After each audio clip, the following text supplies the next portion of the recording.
Okay, welcome. Let's check all my stuff here.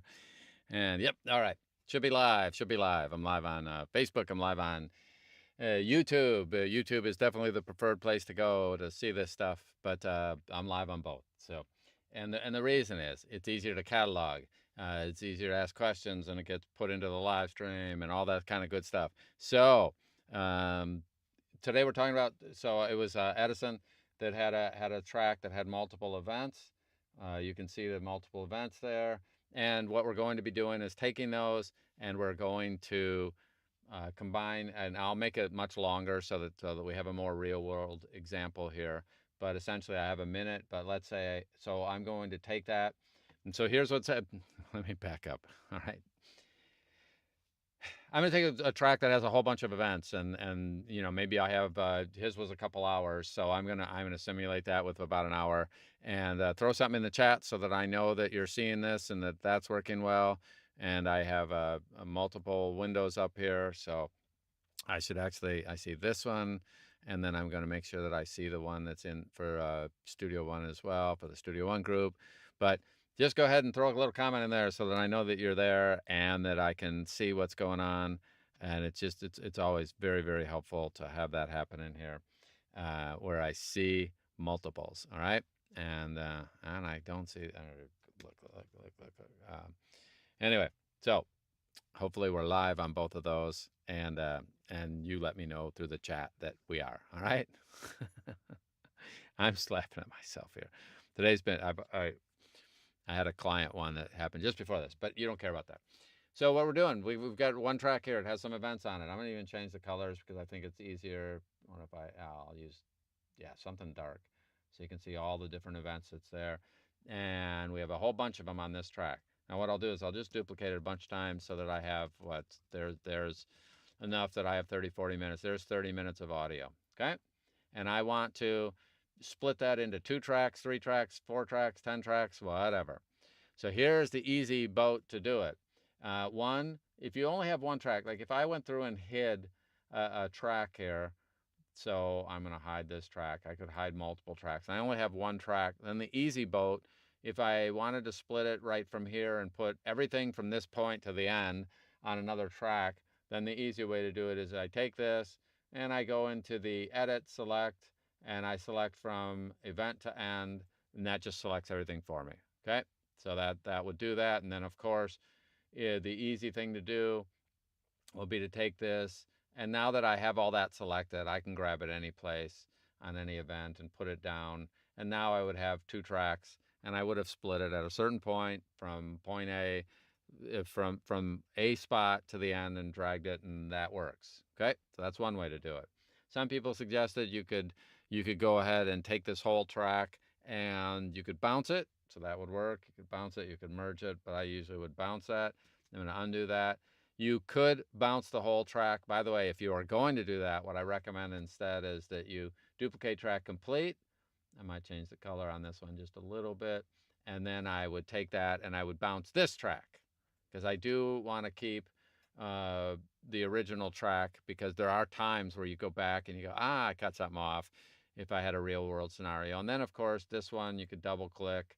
And if you double click, it does a split wherever you do that, and then you could drag down that way. So that works as well.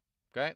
But let's assume that you don't want to bounce, which I usually don't. I do like to keep, and I do recommend that people keep the original track there and not just bounce it. People at first, when they're working with this, if they come from certain DAWs, they don't like that there are events, but events are your friends, so I recommend you keep them. A different discussion for a different day, but it definitely helps. So to keep them, you'll find someday it'll save you a bunch of hassle when you have all your original events. So do make a duplicate if you want to do that other method. But by the time you've done that, you can do something else. So here's, let's say, well, let me see how long. So one of the things I would be doing is you can go ahead and, depending on where you want, I would be arranging the screen so I can see. And one of the things you can do is if I drag across all of it to where I want, it will select all the events. Now note, there's a difference between dragging across the top of a track, which creates a range, and dragging across the bottom of the track, which creates it's which selects all the events. Now I could do it either way, because it's possible that the point at which I want to do the split is going to be in the middle of a current event, or it may not be. It just depends on what I'm doing.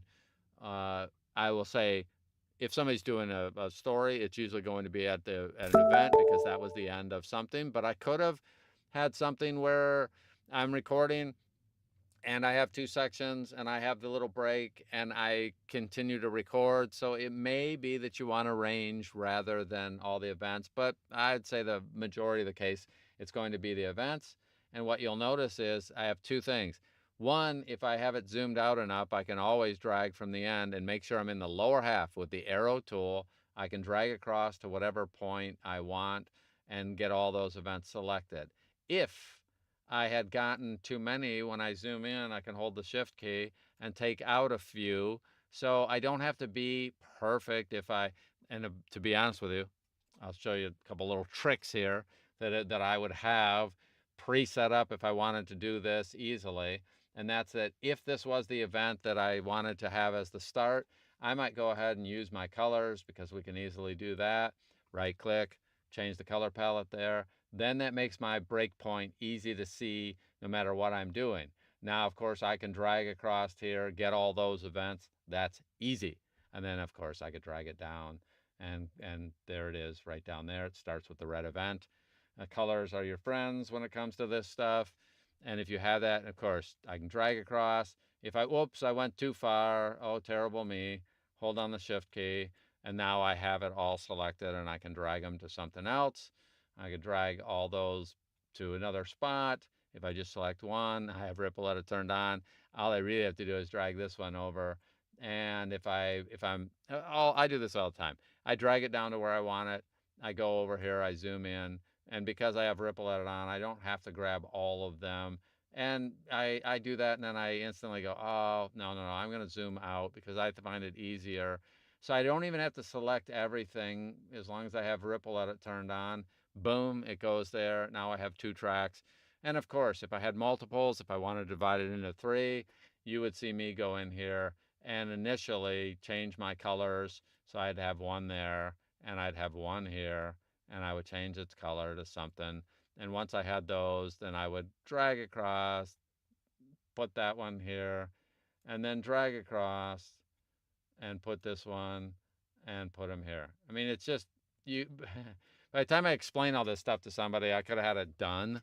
It's just drag across and have your zoom levels at the right level. And remember, you do not have to be hyper precise, perfect about it.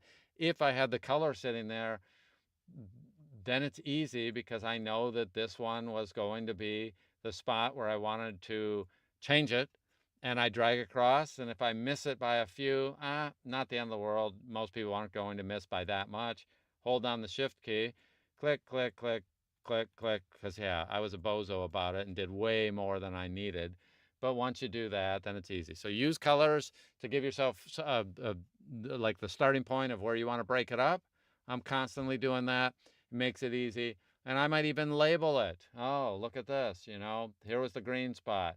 And this was going to be third part. Whatever, I'm making that up. Obviously, third part. And I could have spelled that out. So now, look at that. I had all that selected. Oh, look at that. Terrible me. Undo that. Put that back. Just select where I want. And then this would be, I'll do third part. Should zoom in on that. Zoom in. Third part. Okay. Change the color. Put a note in there. There's the third part. Zoom back out. And then I can grab, and the nice thing is I can just go ahead. I'm almost always doing it backwards. I'm starting here and going this direction, but let's say I didn't. Okay. Let's do it the other way. I select a single event. Single event, green is selected. I'll zoom in so you can see it there. So there's the green event. It is selected. The other thing that you can do is if you hold down the shift key here, once I select one event, holding on the shift key and dragging across here will select all the rest of them. Okay? If I only have one track selected, I can use the menu. If I want to use the mouse, which is the way I do it 90% of the time, I just drag across those. Studio One has all these shortcuts for doing that. One minor caveat, yeah, if this is too narrow, it's always the arrow tool. So you do, if you want both and you wanted to select a range instead, you can do it this way. And combined with zooming in and out, you can see what you want to do. A lot of times I'm dragging back from the end if I want to get half of something. That works. But if I didn't, note that if I select this first one, hold down shift, I can select backwards this way, and that works too. So if you've got an event selected and you just hold down the shift key, you can select across the whole bunch of things. If you get too many, hold down the shift key and you could take out a couple events if you chose to. Or usually I'd be taking out the first couple or the last couple. I went too far, too short. Bunch of shortcuts for making that happen. Okay, so I hope this helps. Let me look at my chat thing here and see if anybody's made. If you have a question or comment, throw it in the chat there. If you don't, then I'm going to end this here in a minute. I have a live show that's occurring in about an hour and a half for VO Tech Simplified, and we're going to be talking about tab groups, which is just an amazing productivity tool that I highly recommend. If you haven't seen VO Tech Simplified, be sure that's a show. This one's random. I do Studio One ones at random. When you have a question, you throw it in the group. So a lot of times visually, it's easier to show all these shortcuts than it is to type out. For me to type out, explain how to set the colors, explain how to set, I can explain it all. It's easier to show you. Select an event, hold down shift, drag. Select an event, hold down shift and drag the other way. That's easy. Start out here in the blanks section and drag across, and because I'm with the arrow tool, it's going to select the event. That's easy. Typing all that crap out is just, it's over my pay grade. I'm not, it takes me too long to do it. I'm lazy. All right, there's too many drag and drop things that we can do here, but I hope that that gave you some good tools for making that happen. And be sure to subscribe to the channel. Be sure to let other people know about it. There is a whole playlist for Studio One related tips and tricks. There's a whole playlist for VO Tech Simplified. You can watch these. There's a whole playlist for the Heller Barnes Ask Us Anything sessions. So go into the live section of the YouTube channel and you can find a whole bunch of stuff specific to either Studio One or RX or the Heller Show, and just tons and tons and tons and tons of good stuff that are happening there. And subscribe to the channel and like this and pass it on to your friends and all that good stuff. Okay, so I don't see any questions there, so I'm going to assume that I just explained the heck out of that really well, but sometimes I do, sometimes I don't. If you have another question, ask it in the group. And of course, if you're on YouTube, be sure to go ahead and check out the Facebook group. 4,300 people are working Studio One for voiceover related things. We got a huge community, lots of good stuff happening there. Go ahead and check in on that, join the group, and I look forward to seeing you on the wires because I don't see any questions there. And I've got another session to do here in another hour, so I'm going to let you go. I'm going to grab something to eat, and then I'll be live again. VO Tech Simplified. And if you missed it, hey, those shows all are in their own playlist. Go to the live section on YouTube, and it will show all the historical shows that are out there. And there are playlists for all this stuff. Okay. All right. Hoping you're having a fantastic day. And I look forward to seeing you on the wires. Talk to you later.